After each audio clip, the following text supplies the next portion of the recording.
आज मैं डोको धमाका चैनल से आप सभी को बताना चले कि श्री राम, भरत, लक्ष्मण तथा शत्रुघ्न के जन्म के विषय। तो ये इस प्रकार कई हजारों करोड़ों वानरों की उत्पत्ति वे सभी रावण वध करने के लिए उद्देश्य से लेकर के पापों का विनाश करना है। राजा दशरथ ने यज्ञ समाप्त होने पर भिन्न भिन्न देशों के राजाओं को विदा किया। उन्होंने यज्ञ किया था, यज्ञ में सबको चारू खीर पका के दिया और खिलवाया भी और कहा सभी के बालक होंगे। तो इसी तरह राम, भरत, लक्ष्मण, शत्रुघ्न का जन्म हुआ। तो श्रृंग मुनि भी शांता के साथ अपने स्थान को चले गए। जब 6 ऋतुएं बीत गई, 6 ऋतुएं बीत गई, तब 12वें मास में चैत्र के शुक्ल पक्ष की नवमी को पुनवसु कौशल्या देवी ने जगदीश्वर श्री राम को जन्म दिया। ये कौशल्या देवी कौन थी? ये आदिति थी। तो पिछले जन्म में कहते जा भगवान आप राम के रूप में फिर हमारे यहाँ पैदा हुए। तब 12वें मास में चैत्र के शुक्ल पक्ष को ये पैदा हुआ। श्री राम का जन्म हुआ। तदंतर केकई ने सत्यपरायण पराक्रमी भरत का जन्म हुआ। इसके बाद रानी सुमित्रा ने लक्ष्मण और शत्रुघ्न 2 पुत्रों को जन्म दिया। सुमित्रा ने 2 पुत्रों को जन्म दिया है। अयोध्या में बहुत बड़ा उत्सव हुआ। 11 दिन बीतने पर महाराज ने बालकों का नामकरण संस्कार किया। उसी से महर्षि वशिष्ठ ने प्रसन्नता के साथ सबके नाम रखे। उन्होंने ज्येष्ठ पुत्र का नाम राम, जो श्री राम महात्मा परमात्मा थे। 11 दिन बीतने पर उन्होंने नाम रखा कि पुत्रों को क्या क्या नाम रखा जाए। ज्येष्ठ पुत्र का नाम राम, केकई के पुत्र का नाम भरत, सुमित्रा के पुत्र का शत्रुघ्न और लक्ष्मण रखा। इस तरह बालकों का नाम रखा गया।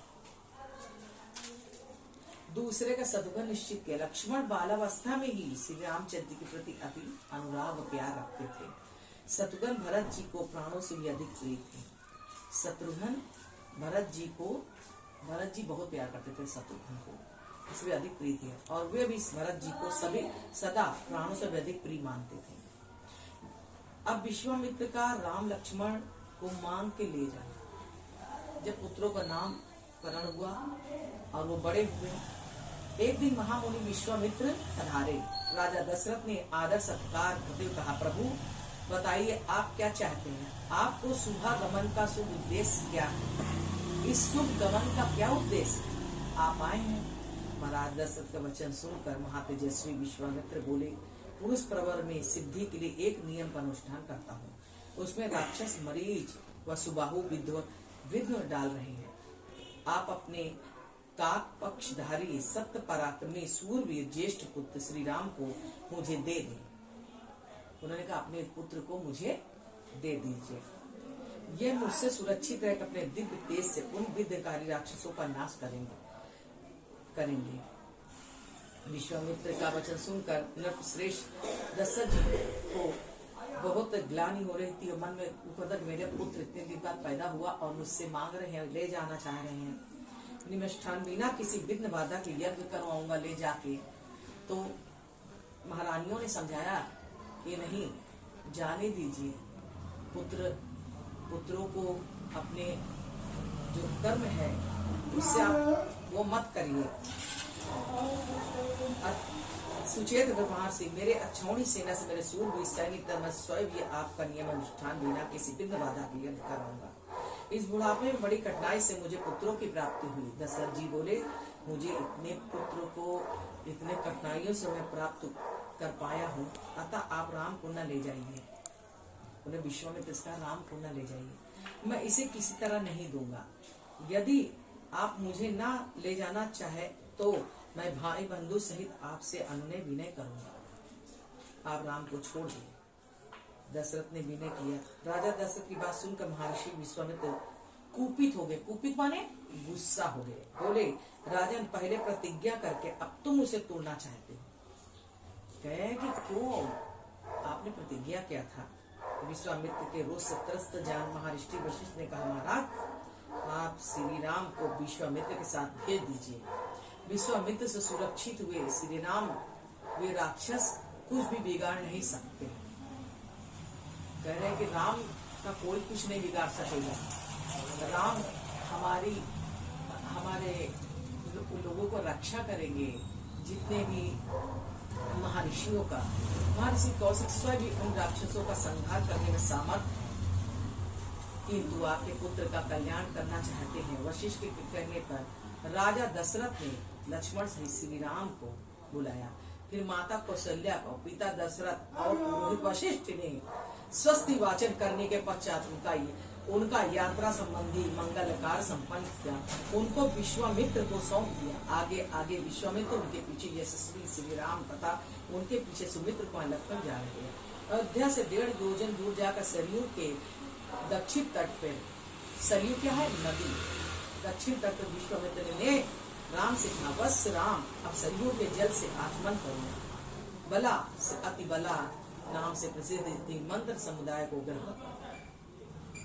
इसके प्रभाव से तुम्हें कभी थकावट, ज्वर, भूख, प्यास उन्होंने मंत्र बताया। मैं तुम्हें यश का विस्तार होगा। ये दोनों विधाय ब्रह्मा जी की तेजस्विनी पुत्रियां हैं। तब श्री राम आचमन करके पवित्र हो गए। उन्होंने उस शुद्ध अंतःकरण वाले महर्षि बोले विद्या ग्रहण की। फिर वे तीनों वहाँ सरयू के तट पर रात में सुपूर्व रहे हैं। जब प्रभात हुआ तब विश्वामित्र ने कहा राम तुम्हारे जैसे पुत्र को पाकर महारानी कौशल्या सुपुत्र जननी कही जाती है। यह देखो प्रातः काल की संध्या का समय हो रहा है। उठो, प्रतिदिन किए जाने वाले देव संबंधी कार्यों को पूर्ण करो। नित्य कर्म समाप्त करके महापराक्रमी श्री राम और लक्ष्मण अत्यंत प्रसन्न हो तपोधन विश्वामित्र को प्रणाम करके वहां से आगे जाने को उद्यत हुए। जाते जाते गंगा सरयू संगम पर पहुंचे। वहां त्रिपथगा नामक नदी गंगा का दर्शन किया। संगम में महर्षियों का एक पवित्र आश्रम देखकर रघुकुल श्री राम और लक्ष्मण ने पूछा यह किसका आश्रम है।